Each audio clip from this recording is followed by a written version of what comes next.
Donc, on a repris l'enregistrement. On était coupé à quelle phrase? Euh, moi, je dois commencer Laïssa. Ouais, mais la phrase juste avant, c'était qui lisait? C'était Sabrina. Là, c'est à moi. Ah, c'était Sabrina et elle a terminé sa phrase, c'est ça? Je pense, ouais.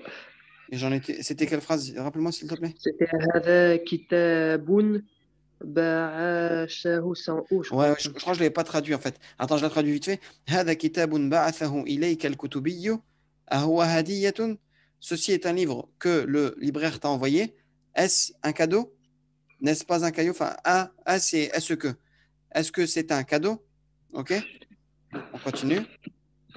ليس هديات Tan. كنت كنت قد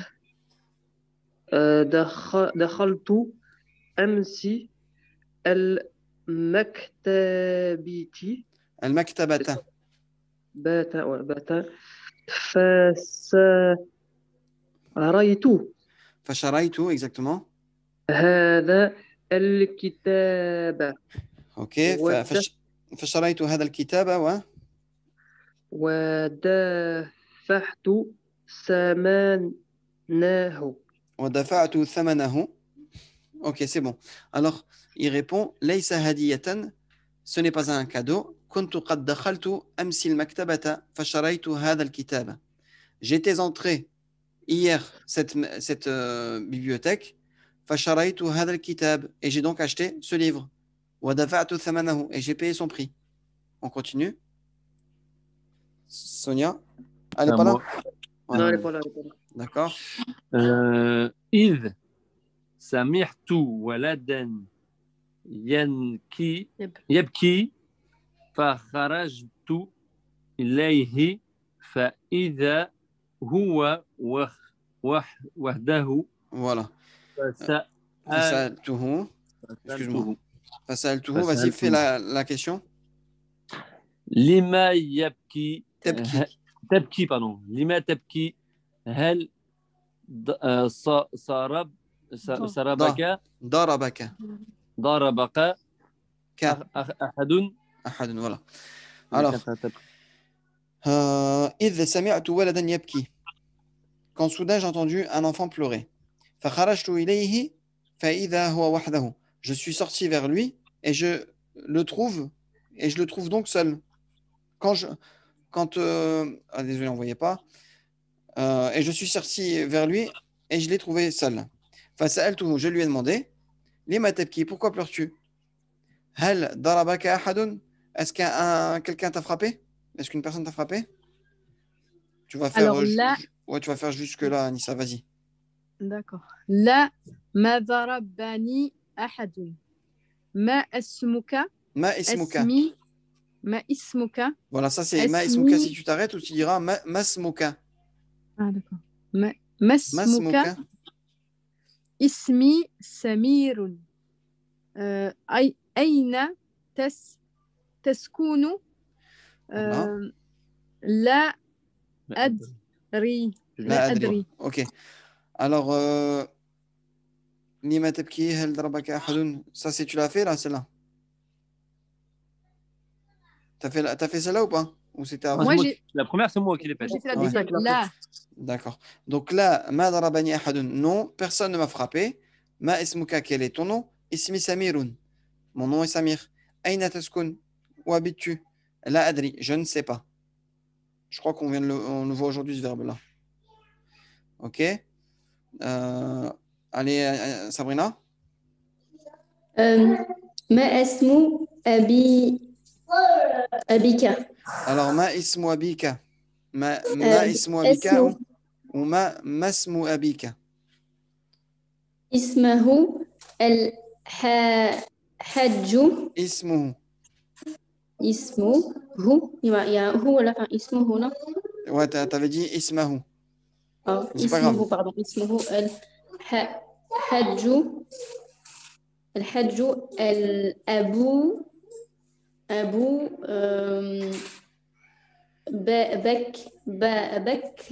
بكر. Voilà. اسمه الحاج أبو بكر. أبو بكر.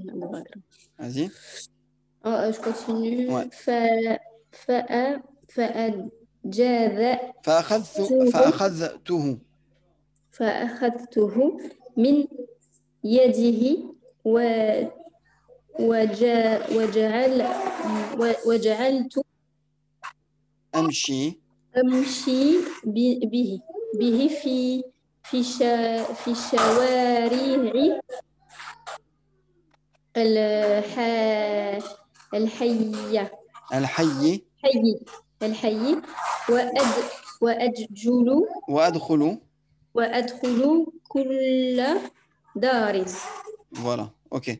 Alors, ما اسم أبيك. Donc, la adri, je ne sais pas si on s'était, je ne sais même plus où est-ce que c'était arrêté. Bon, la adri, je ne sais pas. Ma ismu abika, quel est le nom de ton père? Ismuhu al-Hajj Abu Bakr. Son nom, c'est le Hajj Abu Bakr. فأخذته من يده وجعلت أمشي به. Je l'ai pris de sa main, par sa main ou de sa main, et j'ai commencé à marcher avec lui. في شوارع الحي, dans les rues du quartier. وأدخل كل دار, et je rentrais dans chaque maison. Ok? On termine avec Abu Meira. فأسأل من يعرف هذا الولد أو من يعرف الحج أن أبا وأبا بكر أبا بكر. أوكي. وما وجدت دار الحج دار الحاج أبي بكر. Voilà. وما وجدت دار الحاج أبي بكر. Vas-y, termine la phrase. Ouais, il faut terminer. إلا بعد ساعة. Voilà. C'est quoi ça? لأنها بعيدة عن مكتبتي. Ok.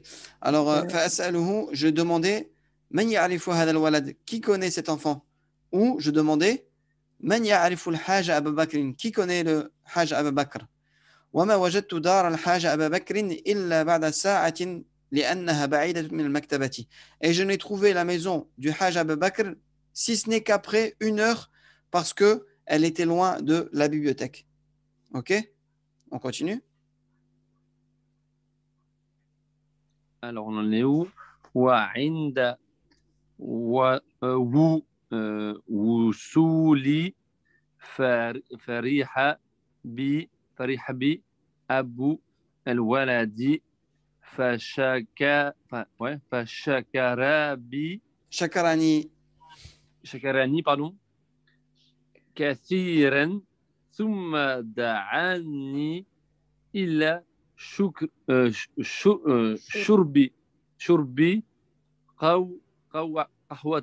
قهوة. Ok. Après, si tu veux laisser les 3 dernières à ta femme. Vas-y. Alors, ok. وعند وصولي فرح بي أبو الولد.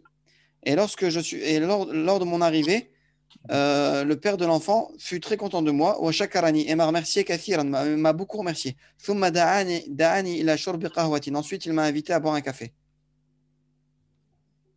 À toi, Anissa. Alors, ولما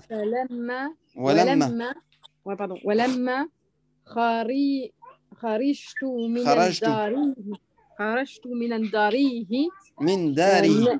Il n'y a pas d'alif lam. من داره نسيت كتابي فما رجعت إلى المكتبة. Voilà.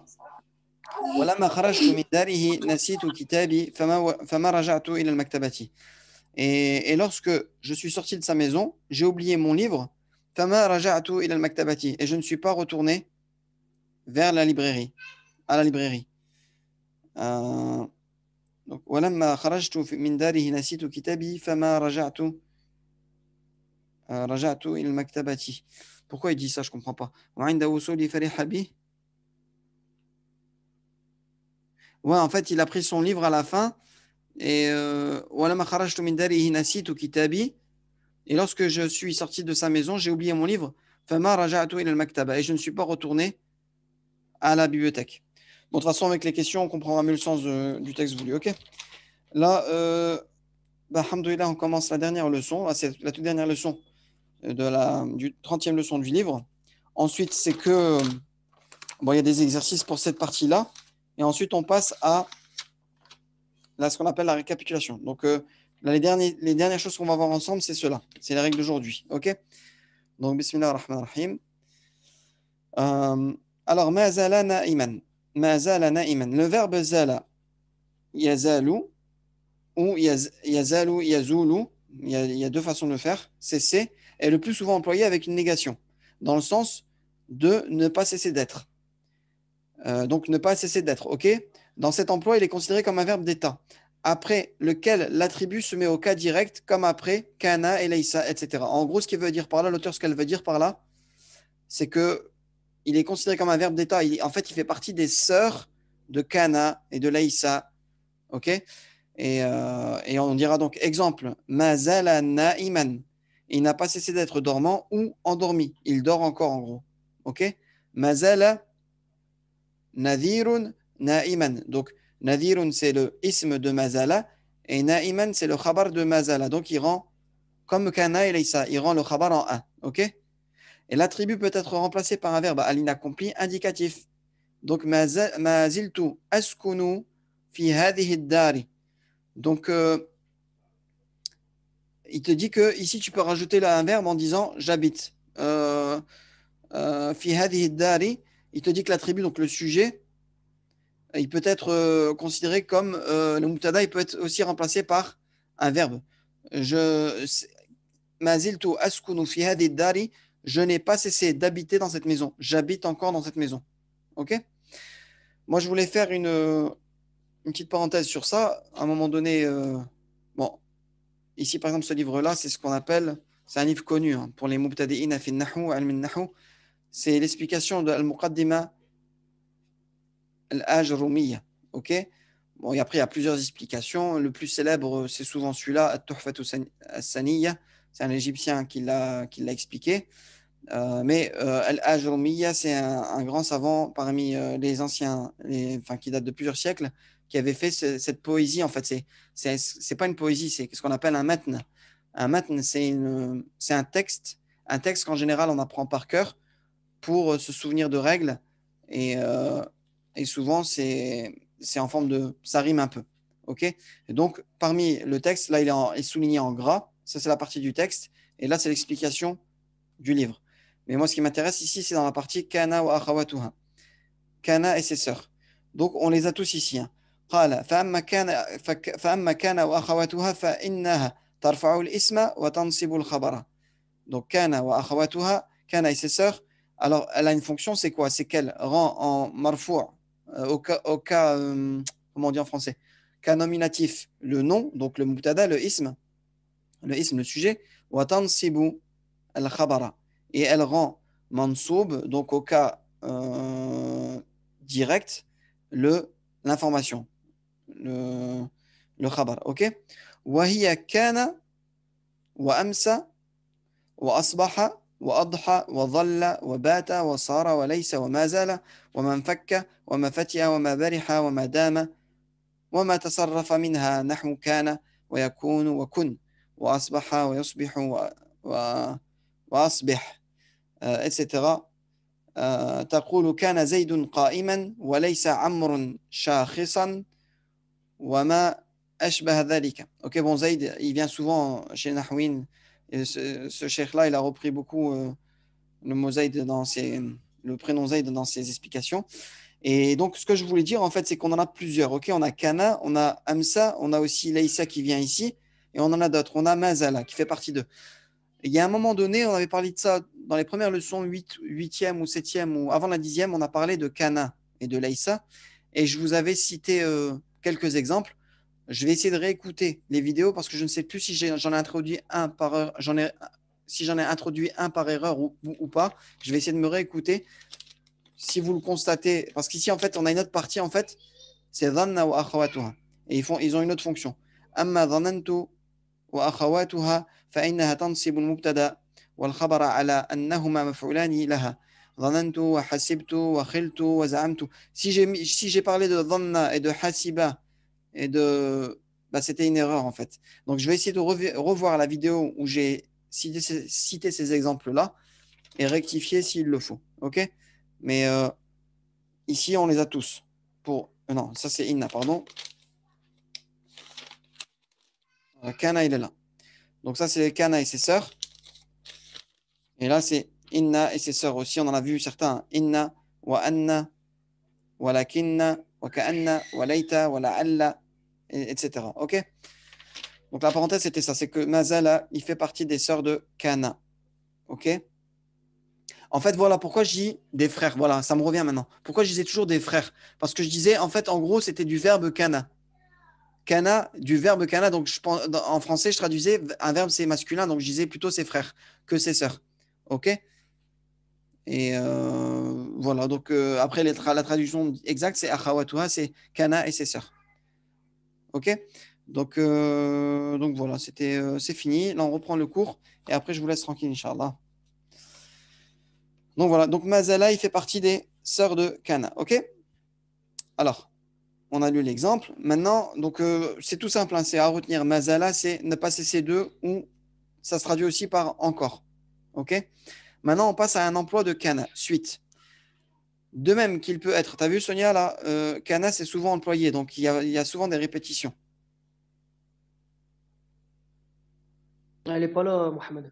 Ah oui, bon, elle écoutera sur YouTube si elle veut. OK. Donc, l'emploi de kana. De même qu'il peut être employé comme auxiliaire d'un verbe à l'inaccompli, on avait vu ça à page 191, le verbe kana peut s'employer comme auxiliaire d'un verbe à l'accompli, le plus souvent précédé de qad. OK? Et l'ensemble des deux verbes équivaut au plus que parfait. Donc, on en a utilisé un petit peu dans le texte. Kuntu qad dakhaltu al-maktabata. J'étais entré dans la librairie. C'est pour exprimer une action qui se passe dans le passé. OK? Kuntu qad dakhaltu al-maktabata. À retenir. Donc, kana plus qad en général, hein, plus un verbe au passé, bah, ça exprime quoi? Du plus que parfait. OK? Kana plus qad plus verbe au passé. Ce qu'on avait vu la dernière fois, c'était kana plus un verbe au présent. Kuntu a'malu, c'est de l'imparfait, c'est différent. Différent de, si maintenant j'ai kana avec un verbe au passé, j'aurai du plus que parfait. Si j'ai kana avec un verbe au présent, là j'aurai de l'imparfait. OK? Par exemple, kuntu a'malu, je travaillais. OK? Si je veux dire j'étais entré dans la librairie, je devrais dire kuntu qad dakhaltu et non pas kuntu qad adkhulu. OK? Si je dis kuntu adkhulu, là c'est de l'imparfait. Si je dis par exemple kuntu adkhulu al-maktabata, je rentrais dans la librairie. Souvent, c'est une action répétée dans le passé. Enfin, je rentrais dans le, c'est de l'imparfait en fait. Et si maintenant je mets le verbe dakhala au passé, verbe passé, et bien ça donne kuntu qad dakhaltu al-maktabata, j'étais entré dans la librairie. OK? Ça vous paraît nouveau, mais il faut le retenir, Inch'Allah. Ensuite, donc là je vais bien séparer. Hop, ça fait partie de dessus. Idh, l'emploi de idh. Cette particule s'emploie devant un verbe pour exprimer la soudaineté d'une action. Zainabu jalisatun fi ghurfatiha idh tasma'u sawt al-jarasi. Zainabu est assise dans sa chambre quand soudain elle entend sonner. Donc elle entend sonner le bruit, elle entend le bruit de la sonnette. OK? Donc pas compliqué, hein. Ensuite, kutubiyun et son jam' kutubiyuna, libraire. Ce mot est un nom adjectif de relation dérivée de kutubun, livre. Donc, en fait, on peut appeler ça comme un masdar, en fait. C'est un mot tiré de ce verbe-là. OK? Kutubiyun, kutubun. Il vient du verbe kataba. Voilà. Al-haju, ce mot est le participe actif, donc ismu fa'il, masculin singulier, du verbe hajja, yahujju, qui signifie faire le pèlerinage à la Mecque. On peut parfois le traduire par pèlerin. Mais il vaut mieux, dans la plupart des cas, se contenter de la transcrire par al-hajj ou al-hajj. En phonétique, je ne vois pas ce qu'elle veut dire là. Al-hajj. Enfin, vaut mieux la traduire par le hajj tout simplement hein, que de dire le pèlerin. Car c'est un titre qu'une personne qui accomplit le pèlerinage à la Mecque garde jusqu'à la fin de sa vie. Je pense que c'est la tradition qui a fait ça. Hein. Après, dans l'islam, je ne pense pas que ça a une source. Ça a une source quelque part. C'est la tradition, enfin, c'est le urf qui a fait que les gens, on les appelle hajj quand ils partent une fois au hajj. Voilà, parce qu'ils partaient au hajj c'est vrai que c'est un acte qui se fait une fois en général, qui est comment dire, imposé par Allah Azzawajal, une fois dans sa vie. Donc c'est tellement rare d'y aller que lorsque tu y vas, ben, en fait, les gens t'appellent ainsi par ce nom-là. Ok. Voilà, Abu Bakr. Donc Abu Bakr, c'est un nom composé. Comme Abdullahi, ce nom propre est composé de deux noms en annexion. Donc un mudaf et un mudaf ilayhi. Ok, le premier de ces noms se met au cas voulu par sa fonction, comme le mudaf et le mudaf ilayhi. Et le deuxième reste au cas indirect, toujours en i, puisqu'il garde la même fonction. Alors il donne trois exemples différents pour qu'on va voir que Abu il va changer. Ismuhu al-Hajj Abu Bakrin. Son nom est al-Hajj Abu Bakr. Man ya'rifu al-Hajj Aba. Regardez, il a changé ici. Aba Bakrin. Ok. Et je suis arrivé à la maison de al-Hajj Abu Bakrin. Wasaltu ila dari al-Hajj Abi Bakrin. Alors, je pense qu'on avait vu ça dans les leçons précédentes. Hein. Pourquoi il y a un waw, un alif et un ya? Tout simplement parce qu'il fait partie de l'asma al-khamsa. Je crois qu'on en avait parlé, oui. Voilà. Et donc, ces mots-là, ils ont la particularité lorsqu'ils sont, ils sont en idafa, quand il y a une annexion, avec un ou de rajouter un waw, avec une fatha de rajouter un alif, avec une kasra, on doit rajouter un ya. Ok? Dans la transcription, on ne suit pas la déclinaison. On écrit toujours Abu Bakr. Ok? Bon, ça, c'est pour ceux qui lisent encore en phonétique, etc. Ja'altu amshi. Ja'altu amshi, c'est comme bada'tu amshi, voilà. Alors, le verbe ja'ala à l'accompli suivi d'un autre verbe à l'inaccompli, donc ja'ala au passé suivi d'un verbe au présent, de l'indicatif, sert à exprimer le commencement d'une action. Ja'altu amshi, je me suis mis à marcher. D'autres verbes peuvent être employés dans le même sens, notamment le verbe bada'a. Voilà. Bada'a yabda'u, commencer. Tu peux dire bada'tu amshi, j'ai commencé à marcher, je me suis mis à marcher. Ces verbes sont appelés verbes inchoatifs ou incoatifs. Alors, je suis désolé, je ne connais pas ce terme-là. Enfin, je n'ai pas pris le temps de lire la leçon. Des verbes incoatifs. Ben, certainement une traduction pour dire que c'est un verbe qui va faire cette fonction-là, voilà, tout simplement. OK. Ah, désolé, on ne voyait plus sur l'écran. Voilà. Donc, sont appelés des verbes incoatifs ou inchoactifs. Désolé, je ne sais pas comment on le lit. Donc, voilà. Si quelqu'un le sait, vous me le dites. Hein. Là, ici, présent. Incoatif. Incoatif. Ouais, pour moi, c'est ça. Incoatif. OK, d'accord. Voilà, vous le savez maintenant. OK. Kullun. Kullun, tout ou totalité. Alors, ce mot peut être employé en annexion avec un nom au singulier indéterminé avec le sens de chaque. Ah bah tiens. Parce que il y avait Sofiane qui m'avait posé une question sur WhatsApp.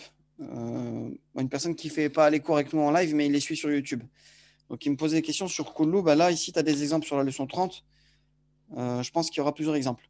Donc, de ce que ça veut dire à chaque fois. Exemple. Adkhulu kulla darin. J'entre dans chaque maison. OK? En annexion avec un nom au singulier déterminé. Donc, en fait, il est considéré comme mudaf et mudaf ilayhi. Il signifie tout ou la totalité de. Adkhulu kulla darin. Je suis entré dans chaque maison, dans toutes les maisons. Exemple. Kullul usrati fi shatil bahri. Toute la famille est à la plage. En annexion avec un nom au pluriel déterminé, il signifie tous ou toutes. Donc ici, voilà, donc kullul usrati. Voilà, ok. Toute la famille. Ah oui. Et en annexion avec un nom au pluriel déterminé, il signifie tous ou toutes. Et l'exemple, il est là, pardon. Alors, fariha muallimuna bi kulli talamidhihi. notre maître a été content de tous ses élèves. Ok? Donc tous. En alléction avec un nom au pluriel déterminé. Donc, bikulli talamidhi, le nom au pluriel déterminé, il est là. Bikulli talamidhi, notre maître a été content de tous ses élèves. Donc, il faut bien le déterminer avec le ha. De tous ses élèves, ok? Ou de bikulli talamidh, de tous les élèves aussi. Si ça aurait été avec un alif lam ici, désolé, si ça aurait été avec un alif lam ici, ça aurait été pareil. Ok? Kulul usrati. Donc, on récapitule. Adkhulu kulla darin, ça veut dire j'entre dans chaque maison. Kulul usrati fi shatil bahri. Toute la famille est à la plage. Et fariha muallimuna bi kulli talamidhihi. Notre maître a été content de tous ses élèves. Et enfin, kullun tout seul est souvent mis en apposition à un nom singulier ou pluriel déterminé, comme Zorna al-Ma'idata kullaha. Nous avons visité la ville tout entière, ou toute la ville. Voilà. En fait, en apposition avec al-Madina. C'est comme un badal. Zorna al-Madinata kullaha. Ok? Nous avons visité toute la ville. Bah, je pense que tu auras ta réponse un peu dans tout ça, Mohamed, Sofiane. Oui. Kullu usrati. On pourrait même dire que c'est un mudaf ilayhi en français, même si ça, on pourrait dire l'ensemble de la famille aussi, c'est ça? Kullul usrati, oui, tu peux dire aussi l'ensemble de la famille, voilà. Mais ça signifie. Là, c'est un mudaf ilayhi. Oui, c'est en fait à chaque fois tu remarqueras qu'il est utilisé en modaf et modaf ilayhi. Pareil ici, modaf et modaf ilayhi. Ah ouais. Regarde, il est Ouais, toujours. ouais, c'est vrai. Mais il est toujours. Ah oui. Ils utilisent le terme annexion à chaque fois. Annexion. Oui, ok, d'accord, ouais. Machallah. Et l'autre en annexion aussi. Ok. Ouais. Ok. Sauf peut-être en parlant d'annexion avec le nom pluriel indéterminé. Un nom au singulier indéterminé avec le sens de chaque. Ok, ouais. Ici, on entre dans chaque. Adkhulu kulla darin, toujours modaf ilayhi. Ici, Ah ouais, moi. kullul usrati, en annexion aussi. Et en annexion enfin ici, bi kulli talamidhihi. Kulli talamidhihi, modaf et modaf ilayhi. Là, il est en i parce qu'il y a bi. Et enfin, là, c'est Ok. pas en annexion, c'est tout seul, regarde. Zorna Ouais. al-Madinata kullaha. On parle de al-Madinata. On a vu toute la ville entière. D'accord. Toute la ville. Et voilà, donc, alhamdoulilah, c'est terminé. Des nouveaux vocabulaires, enfin, c'est les derniers. OK? Donc, pour la semaine prochaine, je vous invite à faire les 5 exercices. Il y en a 5 normalement, oui, 5. Alors, rendez-vous la semaine prochaine. Donc, la semaine prochaine, ce qu'on va faire, Inch'Allah, on va corriger ces exercices-là. Et on va considérer qu'on va faire une récapitulation ensemble. Ce sera comme une dernière leçon. Mais en fait, la dernière leçon, on l'a fait aujourd'hui.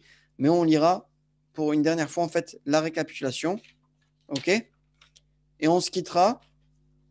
Donc, on lira toute la récapitulation. On se quittera ensuite après avoir lu la récapitulation pour vous laisser faire des exercices. OK? Donc, la récapitulation, elle sera assez longue, mais je la lirai rapidement puisque tout ça, on l'a déjà vu. Mais c'est un bon résumé, en fait. C'est un bon résumé de tout ce qui a été vu. OK? Et on fera les exercices pour les semaines d'après. OK? Donc, comme il y a beaucoup d'exercices, regardez, il y en a 30. Il y en a 30 en tout. Puisqu'après, à la fin, en fait, ce sera les mêmes exercices, mais il faudra juste remplacer tel mot par tel mot. Eh bien, on verra en combien de temps on va finir ça. Je pense que ce sera en 2-3 assises. OK? Donc là, on a terminé la leçon 30, mais il nous reste facile encore 5 rendez-vous. OK? Donc, je pense que même pendant Ramadan, on va devoir se voir le dimanche à 11h. Inch'Allah. OK? Est-ce qu'il y a des questions pour aujourd'hui? Non. Ça va, c'est clair? Non. J'essaie de faire du mieux que je peux. OK? Ok. Voilà, bah, qu'Allah vous facilite et je vous dis à bientôt, Inch'Allah. Inch'Allah. Allez, salam alaikum. Je vais couper. Hein? C'est dans le truc.